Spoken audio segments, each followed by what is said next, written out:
Extremely busy time, Jim. Yeah, we've been very positive time actually. We've been securing lots of work for our contractors, the people we work with, for ourselves as well, which is great. We've had a very popular, our support service of tender support at the moment is extremely popular with our clients, and we've been very successful with it.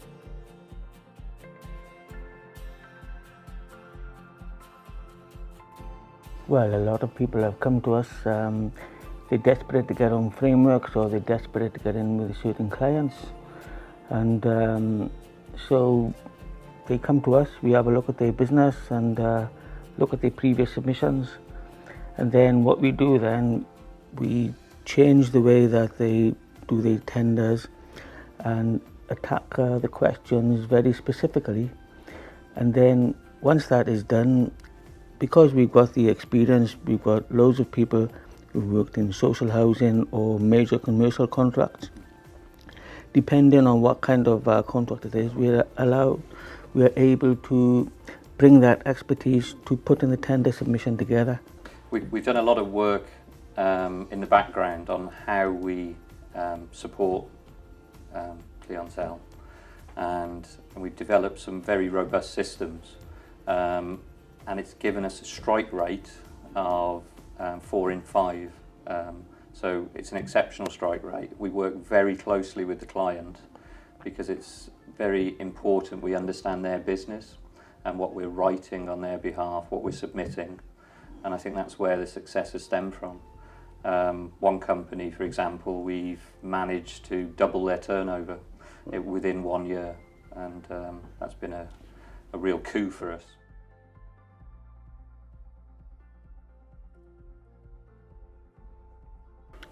I think what they need to see is that the company has the experience. A lot of companies have the experience, but they're unable to put it down in a technical way to answer the specific questions.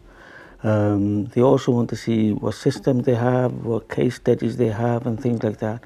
And a lot of people struggle in putting that together.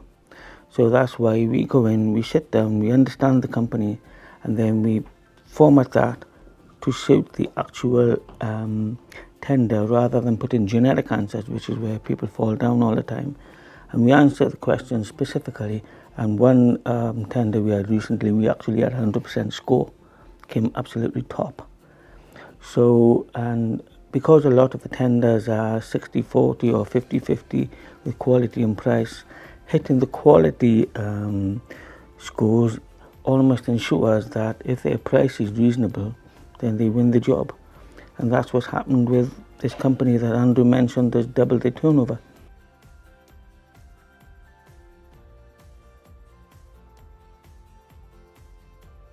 I think a lot of people are worried about why they might be losing money on certain contracts. A lot of it is to do with maybe rework because of shoddy workmanship. And why is there shoddy workmanship? Maybe they haven't got the right people in place, maybe they haven't got the right systems in place. It depends, but we go in, we try to understand the company, and then we look at developing the systems to help them address that. The qualitative aspect of a tender submission is now critical. The margins are so tight, so the definition of who you are, what your values are, how you define those values as a company is critical in our view.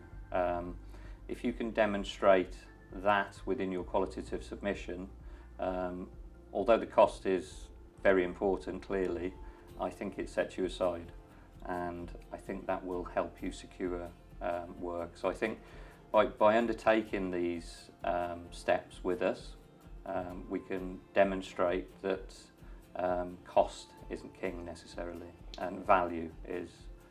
And what happens if you don't do this? I mean, if you don't do this, I guess it's just you don't get on these frameworks. What does that mean? What's the implications of that? I think one of the things that Andrew was just talking about with qualitative stuff is that what was acceptable a year ago is no longer acceptable. It keeps on improving. There's different ways of presenting the information, the quality of the presentation.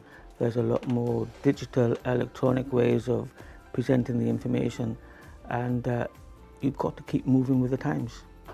And I guess if you're a boss that's basically saying I'm stuck in my old ways, then chances are you're not going to get on these tender lists, and you're not going to get this opportunity. No. No, all the construction companies are continuously improving. All the more successful companies are always looking for different ways of doing things, different ways of presenting information. Innovative ways as well. Yes. Yeah.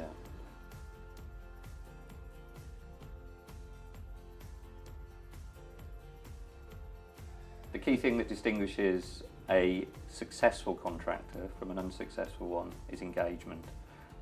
If they can demonstrate their worth through their submission, not just cost, but with their qualitative, their detail, drilling right down. That's important.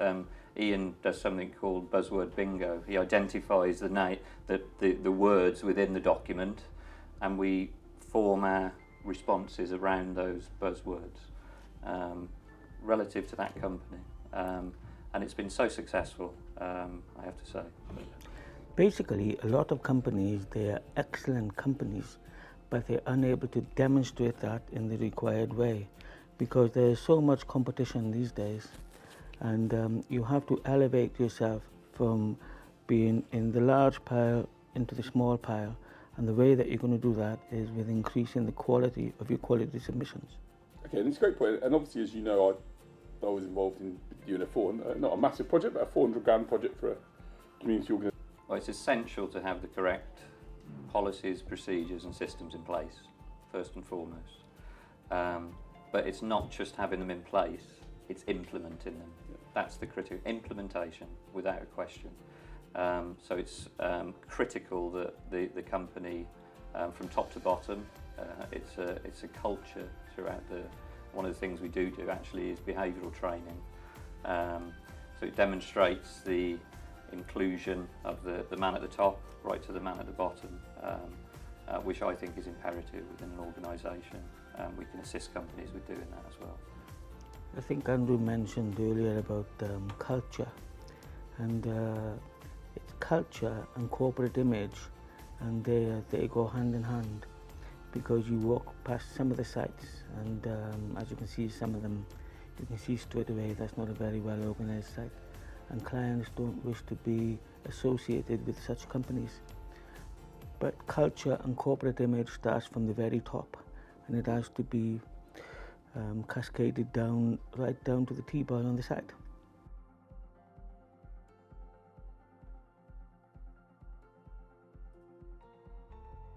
We've managed to secure some substantial work with larger clients. So in the next 12 months, we're looking to expand on that. We're currently undertaking some case studies of the successes we've managed to instigate in specifically within a housing association. And we're looking to expand that across Wales and potentially the southwest. And that's largely to do with the implementation of ISO accreditation, which Ian is an expert on. And in fact, we have more than one expert within the organisation. So we're looking to expand those offerings. Cool. Well, we are looking to expand our range of services as well, because I mean, everybody sees us as a health and safety company, but we're a support services company.